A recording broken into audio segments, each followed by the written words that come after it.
mga kabayan, ito yung bagong dormitory namin. Nakalipat na kami. So, itong kitchen.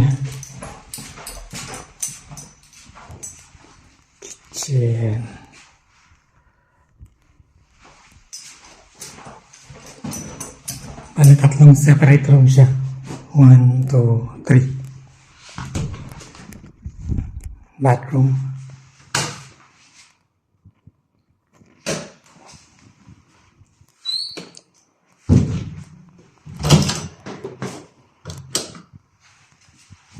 Toilet.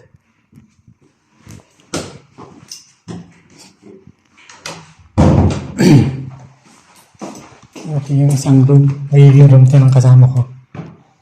Yan, yung contract. Yung mga sofa, bed, table. Ito yung view. Merong lake. Malapit kami sa Continental. Tapos, ito ang aking room.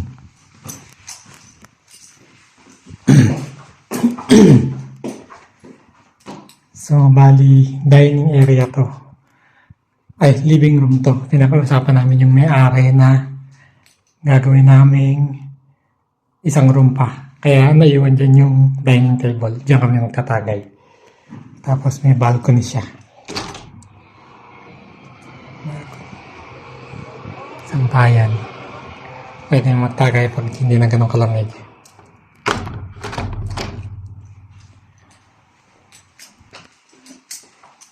Ito pa yung isang room.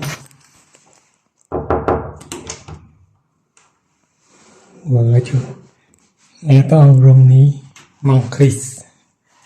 Yan. Sino yan?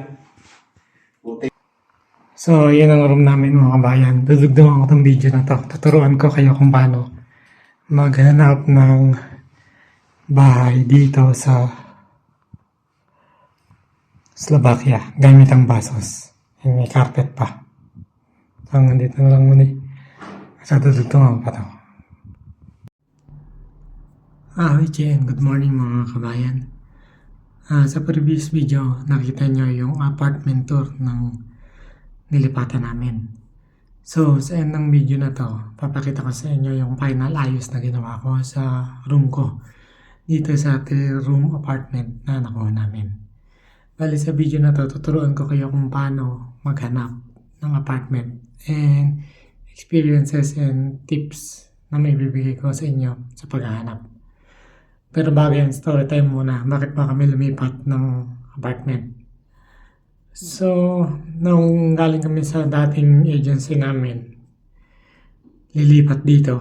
Ang humanap ng apartment para sa amin is yung agency na Index. So, which is grateful kami. Kasi, ang nahanap naman nila na apartment is para sa mga foreign worker talaga. Which is walang deposit, advance payment lang. So, yung rent namin previously is 200 lang. So, kung isipin niya mura, nakakamura talaga.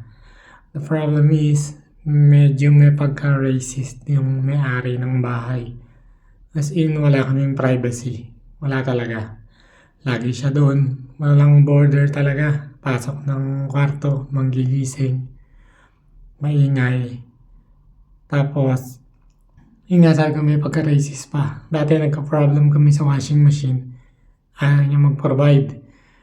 Tapos sinabihan niya pa kami na maglaban na lang kayo sa ilog tulad ng ginagawa niyo sa Pinas. Which is racist talaga. And hindi rin siya kumbaga optimal living condition kasi luma na yung bahay. Walang oven, walang microwave. Tapos luma na nga kahit anong linis ang gawin mo, mukhang dugyot pa rin talaga siya. And dahil nga sa shared apartment siya, pag nag-party-party yung mga kasama nyo, wala ka ng tulog, sabihin na natin ganun. Ganun talaga. Wala ka nang magagawa doon eh. Makikisama ka na lang. So dito sa nalipatan namin, although medyo pricey siya, 800 euro per month, tapos 21 euro yung high-speed internet. 500 Mbps. Hindi na mabagal yan para sa tatlo.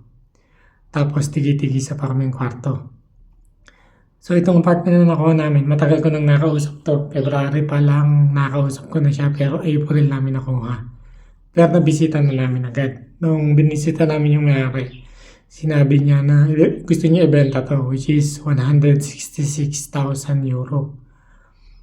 Ang usapan namin, by March, pag hindi nabenta, paparenta sa amin.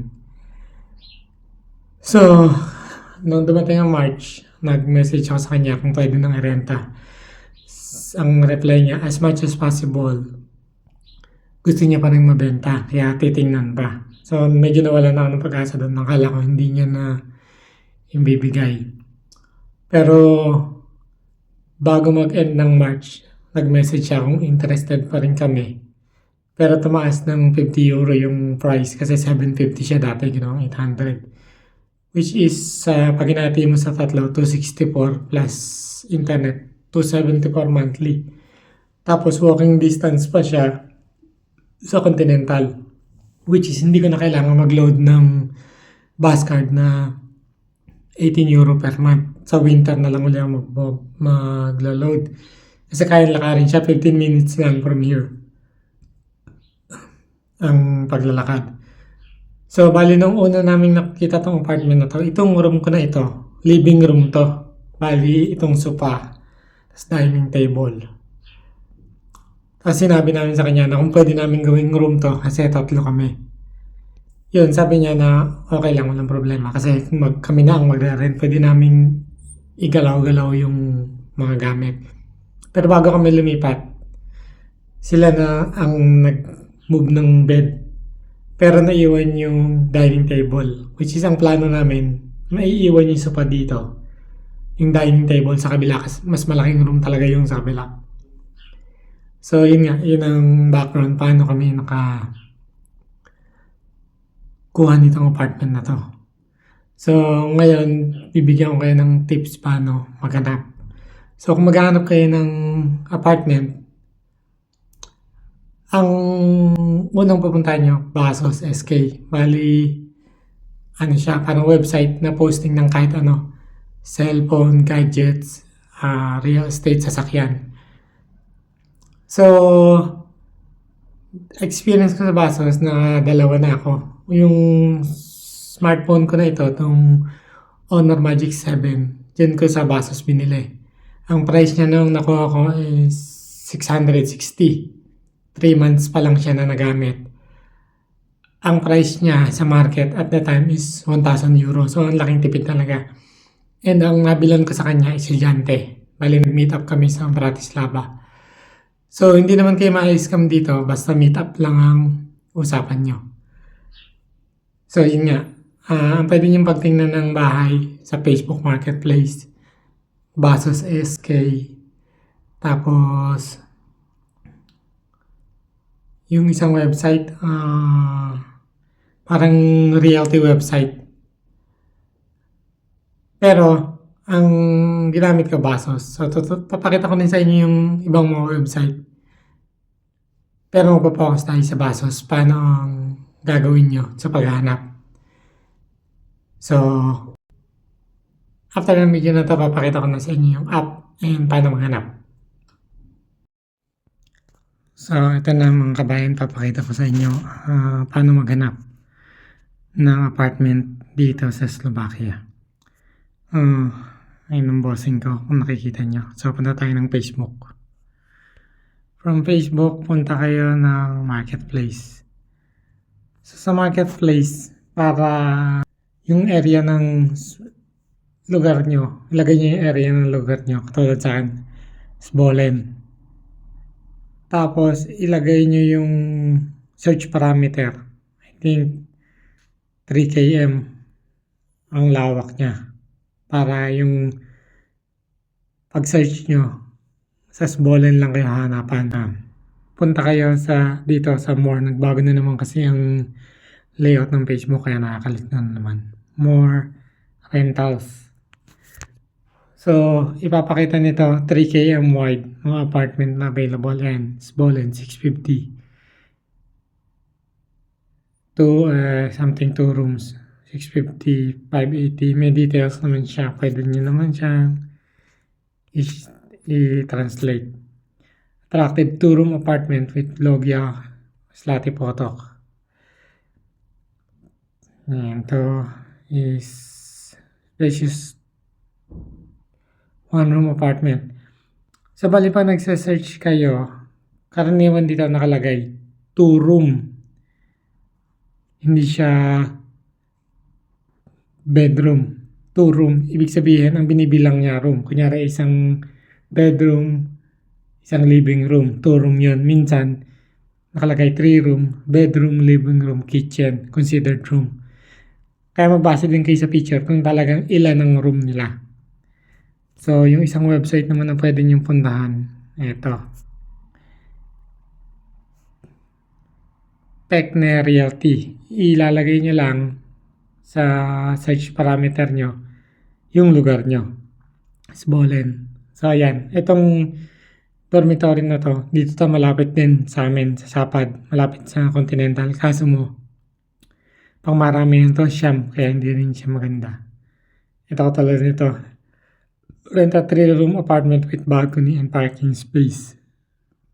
So, ang gagawin nyo, tinan nyo. Kung 3-room talaga siya.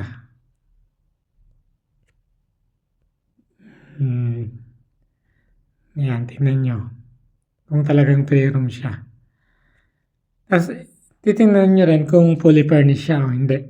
Siyempre tayo, foreigner, kailangan natin ng fully furnished. So, ito yung isang website. Ang isang website, I think, is Rentola. Pero I think, pag nag-sign up ka sa kanila, may bayad. Hindi ko lang sure. So, punta na tayo sa Basos SK. Doon ako lagi nagpupunta. Ito, ang Basos SK. Basos.sk. So, ang gagawin nyo dito, punta kayo sa real estate. Tapos, ilagay nyo yung sale and rent sa rental. Tapos, sa postal code, lagay nyo yung postal code ng lugar nyo. Dito sa Sbolen 96. Ayun, lalabas na Sbolen.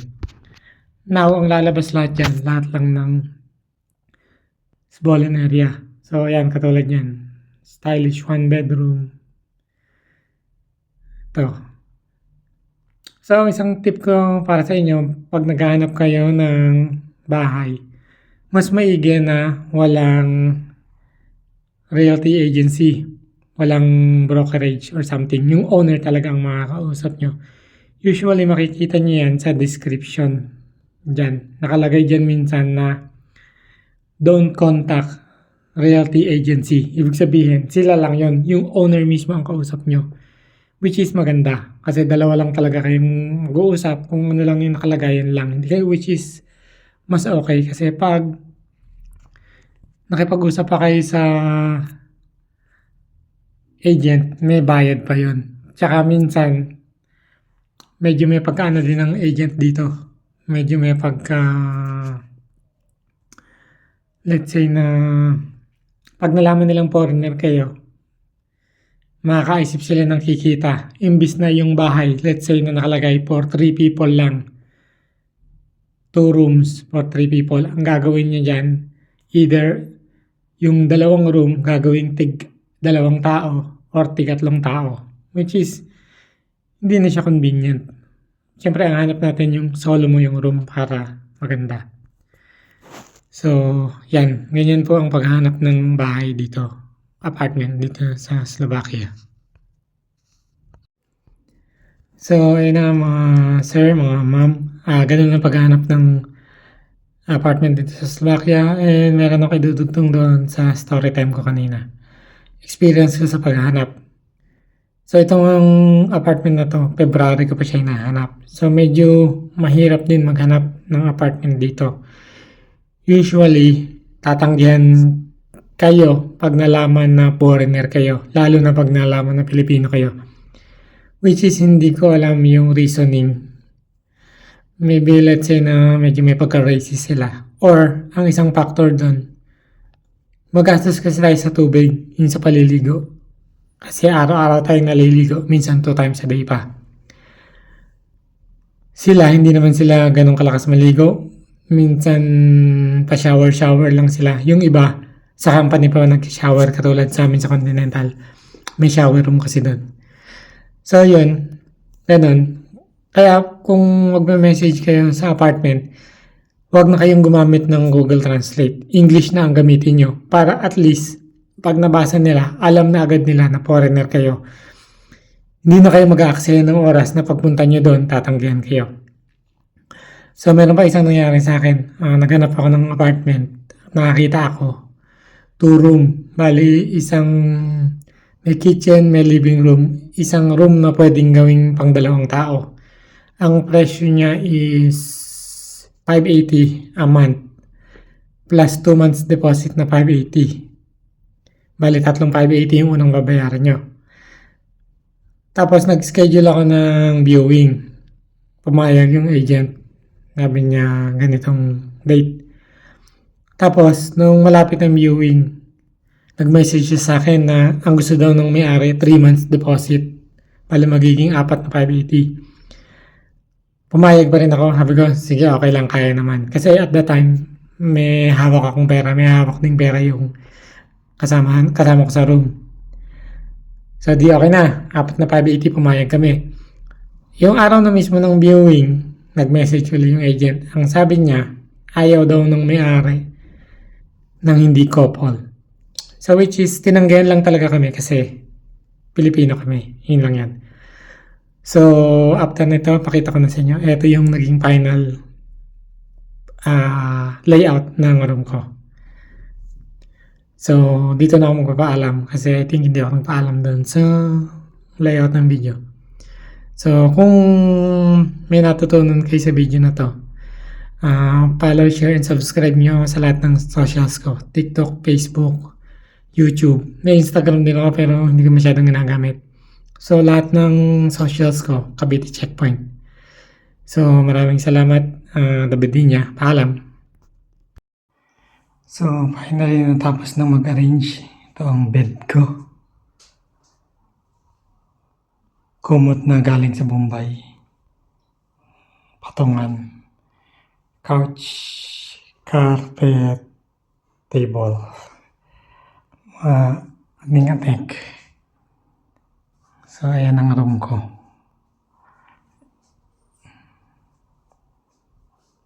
Wala pang sabitan, kaya dyan lang muna.